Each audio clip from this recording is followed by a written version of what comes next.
In the last video, we got our search strings optimized. Scopus, Web of Science, PubMed, all verified and ready. But before we move on to searching and downloading, there's one step that most researchers skip. And when they skip it, they end up spending even more time later. That step is tracking progress. When we've run everything and haven't tracked our progress properly, when the manuscript reaches the reviewer, one of the first things they'll ask is, show me exactly what you searched, where you searched, when you searched, and what you got. If you can't answer that clearly, the credibility of your systematic review drops, no matter how good your analysis is. When doing a systematic review, there are many process steps. If you just rush through them, finish everything, and then try to trace back where things came from, which database, how many duplicates, what exclusion reasons, by that point you've already forgotten. Days spent backtracking things you should have recorded from the start. The Search Tracker web app solves this problem. It's not just a regular spreadsheet template, it's a smart tracker that automatically generates a PRISMA 2020 flow diagram, auto-calculates inter-rater reliability, and tracks all your progress from searching to final inclusion, all in one place. On srtracker.online, there are two usage options. Option A, use the Google Sheets template. This is the recommended way. It already has a ready-made template. Just click Use Template and adjust according to your study details. Option B, use AI-powered generation. Upload your search strategy document, it generates a prompt, copy and paste into an AI chatbot, and the AI generates a pre-filled tracker. But option B takes more time to adjust to your study details. That's why we recommend option A. My recommendation, go with option A, Google Sheets template. It's faster, and the template is already designed with everything you need. You just fill it in. One more thing here. There's a Share with Project Members function. If you use Google Sheets, you can share with your team members without any limit. And before we start, there's also a link here for View Completed Sample. This is an example of what a fully completed tracker looks like. We'll refer to that sample later if we feel unsure about what to fill in. For now, let's set up our own tracker first. Click the Open Google Sheets template button. It redirects you to this page. This is the template preview. See at the top? Use Template. Click that button. When you click Use Template, Google Sheets copies this template straight into your Google Drive. I can't see what's in yours. Everything is private. Only you and your team have access. Now we're in. The spreadsheet is editable. It's yours. First thing, rename this tracker properly. Don't leave the default name as Insert Project Name here. When you have 5 or 6 systematic reviews running, things get mixed up fast. Change it to your project name, REDS Project, for example. Now when you open Google Sheets, you can see right away which project to open. This is the dashboard page, our command center. You'll see 5 large boxes: total records, after deduplication, title and abstract screened, full text assessed, studies included. Everything is still empty right now, so all zeros, but these numbers will auto-update when we enter data in the tabs below. We don't enter numbers on the dashboard manually. There's already code set up there. Let it auto-calculate from the details we fill in the tabs below. We only need to fill 2 things here. First, review title. Open our full protocol document, copy the title, paste it here. Notice we copy directly from the protocol document. Don't type it yourself. Copy the exact title so it stays consistent with no typos. Second, registration ID. Remember when we registered on Prospero? Once approved, we get a CRD number. Copy that number, paste it under registration ID. Or if you used OSF, you'll have a DOI as your registration ID. Same thing, copy and paste. If you haven't registered yet, that's fine. Leave it blank for now, come back to it later. But make sure you fill it in before submitting your manuscript.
Now we go down to the most important tab for the searching phase. Search execution log. This is where we record every search we run. Look at the columns. ID, like D1, D2, D3. Database name, for example, Scopus or PubMed. Platform URL, the link to our database. Date, meaning the date we ran the search and downloaded. Open split view. See, we open the search strategy document on one side and enter databases one by one. Scopus, Web of Science, PubMed, APA PsycInfo. Platform URL included. All of this comes from the search strategy document we generated during the registration assistance step.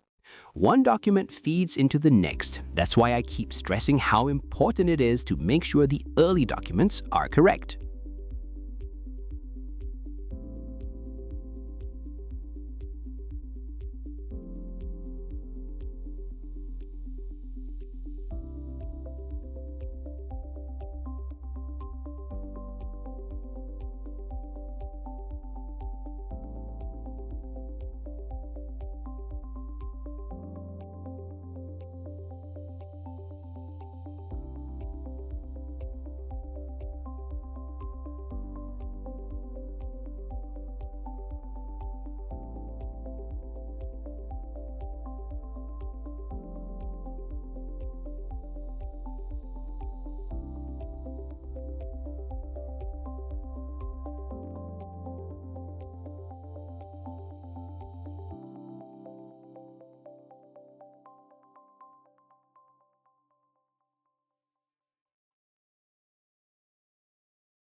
Search string exact, the string we pasted into the database.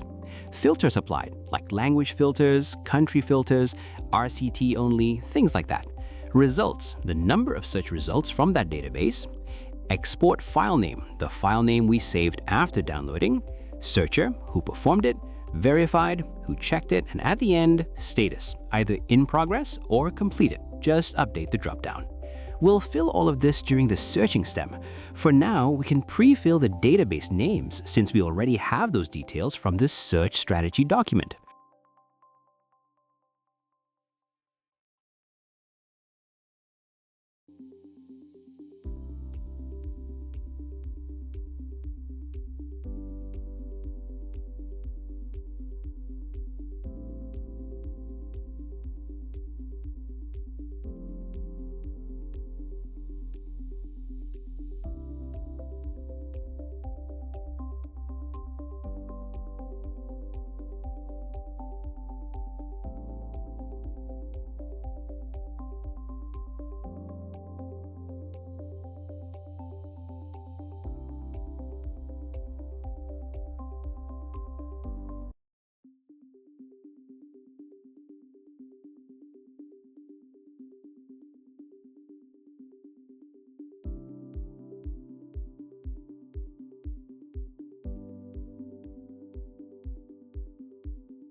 Next tab, Gray Literature and Citations. This is for sources beyond primary databases. For example, Google Scholar as a gray literature source, clinicaltrials.gov if your review's health-related, 𝗪𝗺/ICTRP, and this one is important, citation tracking, backward search and forward search. That means we check the reference list of included papers and who's cited those papers. For now, we pre-fill what we know. Google Scholar as a gray literature source. Later, when you've run the search, we update the date, results, everything. Now let's look at what happens when the tracker is fully completed. This is the completed sample. Look at the dashboard. Total records, 1,894. After deduplication, 995. Title and abstract screened, 995, full text assessed, 77, studies included, 15. All these numbers were not entered manually on the dashboard. We fill in details at the tabs below: search execution log, screening log, deduplication log. The dashboard auto updates. Database progress is visible too: Scopus 342, Web of Science 431, PubMed 518, all complete. Grey Literature, clinicaltrials.gov 18, and 𝗪𝗺 7, and citation tracking, backward search 351, forward search 227. And at the bottom, inter-rater reliability. This is automatic. When two screeners enter their decisions in the screening log, the tracker calculates Cohen's kappa. In this sample, 0.851. Interpretation, almost perfect. This is something reviewers want in your manuscript, and the tracker calculates it for you. Look at the completed search execution log. 3 databases: date recorded, results recorded, export file name, who searched, who verified, all traceable. When a reviewer asks, "How do I know your search was reproducible?" show them this. Grey literature and citation tracking are also complete. You can see backward references and forward citations for every included study. DOI links are clickable. Tool used, lens.org. Results per paper, all recorded. The screening log. This is where we'll spend the most time later. DOI links are clickable, redirecting straight to the article page. Title, first authors, year, all there. Screener 1 and Screener 2 enter their decisions: include high, include low, exclude. Color-coded: green for include, red for exclude. Deduplication log. See the flow? Each database, how many records imported, combined to 1,894. Duplicates removed, 899. Post-deduplication, 995. Those numbers, 1,894, 899, 995, are what auto-update on the dashboard. And finally, the most impactful part, the PRISMA flow diagram. This is automated. On the left, PRISMA 2020 flow counts, all numbers auto-pull. Identification, 1,894 total. Duplicates removed, 899. Screening, 915 screened, 915 excluded. Eligibility, 77 full text assessed, 62 excluded. Included, 15 studies. Exclusion reasons are there too: wrong population, wrong intervention, wrong comparator, wrong outcome, wrong study design. All of this comes from the decisions we entered in the screening log. Normally, you'd fill in a PRISMA diagram manually. This tracker does it for you. Every detail we enter flows in automatically. Every time we update data in any tab, the PRISMA diagram updates itself.